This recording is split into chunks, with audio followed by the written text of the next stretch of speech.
એક સુંદર મજાનો સમજવા જેવો પ્રસંગ છે અને પ્રસંગનું શીર્ષક છે ગમ્યું એટલે વહેંચ્યું. કીડીને પગનો દુખાવો નથી થતો કે હાથીને નથી વિચાર આવતો વજન ઘટાડવાનો, કરોડિયાને પડવાનો ડર નથી લાગતો કે સમડીને નથી લાગતો ઊંચાઈનો ડર, હરણને ઘૂંટણનો દુખાવો નથી થતો કે સાપને નથી સરકવાનો કંટાળો, સિંહને શિકારની કદી ચિંતા નથી કે જીરાફને નથી કદી મણકાનો ઘસારો, પાણીમાં પડી રહેતી ભેંસને નથી થતી શરદી કે ઊભા ઊભા જીવનાર ઘોડાને નથી લાગતો થાક, ટહુકા કરવામાં કોયલનું ગળું બેસતું નથી કે પક્ષીઓને જોઈતો નથી બાપનો તૈયાર માળો. આપણને એ જ ભય, ચિંતા, ડર, કંટાળો, ઘસારો, તૈયાર વસ્તુઓ, ભોગ, રોગ, થાક શું કામ, શા માટે? મનની પશુતા છોડી પશુ પક્ષીઓની જેમ સહજ અને સરળ રીતે જીવીએ તો કેવું લાગે? તો ચાલો એકવાર પ્રયત્ન કરી જોઈએ. અને અદ્ભુત શરીર આપનાર હે પરમેશ્વર, કોઈ અરજી નહોતી કરી કે નહોતી કરી ભલામણ, એવું કોઈ અસામાન્ય કામ પણ નથી, છતાં માથાના વાળથી લઈ અને અંગૂઠા સુધી 24 કલાક ભગવાન તું રક્ત પ્રવાહિત કરે છે. જીભ પર નિયમિત રીતે લાળનો અભિષેક કરે છે. નિરંતર તું મારું હૃદય ચલાવે છે. એને ચલાવવાળું એવું તે કયું યંત્ર તે ફિટ કર્યું હે ભગવાન? પગના નખથી લઈ અને માથાના વાળ સુધી કોઈ અડચણ વગર સંદેશા વહન કરવાવાળી પ્રણાલી કઈ અદૃશ્ય શક્તિથી ચાલે છે એ જ મને કાંઈ સમજાતું નથી. હાડકાને માંસમાં બનાવવાવાળું રક્ત કેવું અદ્વિતીય આર્કિટેક્ચર કે એનો કોઈ અંદાજ પણ નથી. હજાર મેગા પિક્સલવાળા બે કેમેરા રાત દિવસ બધા દ્રશ્યો કેદ કરી રહ્યા છે.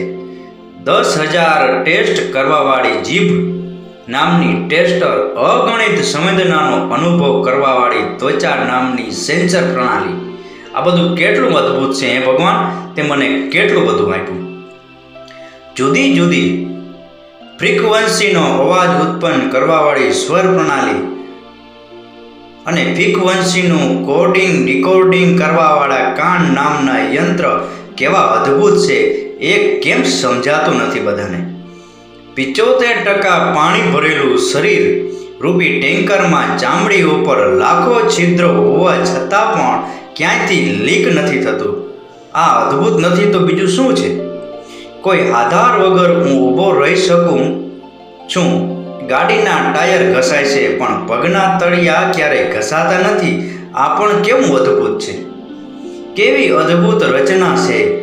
દેખભાળ, સ્મૃતિ, શક્તિ, શાંતિ, આ બધું ભગવાન તું જ આપે છે અને તું જ અંદર બેસીને શરીરને ચલાવે છે. આ પણ કેવું અદ્ભુત છે! અદ્ભુત છે, બધું અવિશ્વનીય છે. સમજમાં ન આવે તેવા શરીર રૂપી મશીનમાં હંમેશા ભગવાન તું જ રહે છે. એનો અનુભવ કરવાવાળો આત્મા ભગવાનને તે કંઈક ફિટ કરી દીધો છે કે હવે શું તારી પાસે માગું? તારા આ જીવને શિવનો ખેલ, નિશ્ચલ નિસ્વાર્થ પ્રેમનો ભાગ રહું એવી સદબુદ્ધિ મને આપજે. તું જ આ બધું સંભાળે છે એનો અનુભવ મને હંમેશા રહે અને રોજે રોજ તને આવી પ્રાર્થના કરતો રહું. રોજે રોજ પળ કૃતજ્ઞતાથી તારો ઋણી હોવાનું સ્મરણ ચિંતન કરું હે પરમેશ્વર. એવી તારા ચરણોમાં પ્રાર્થના છે અને હંમેશા કરતો રહું એવી પ્રેરણા હે ભગવાન તું મને આપજે. કેટલું આવું અદ્ભુત શરીર ભગવાને આપ્યું છે, છતાં પણ માણસને એ વાત નથી સમજાતી કે આ જિંદગીની અંદર જીવવા માટે બીજું શું જોઈએ છે. અને દિન રાત એ જ્યાં ત્યાં ભટક્યા રાખે છે અને બસ ભેગું કરવામાં જ માને છે.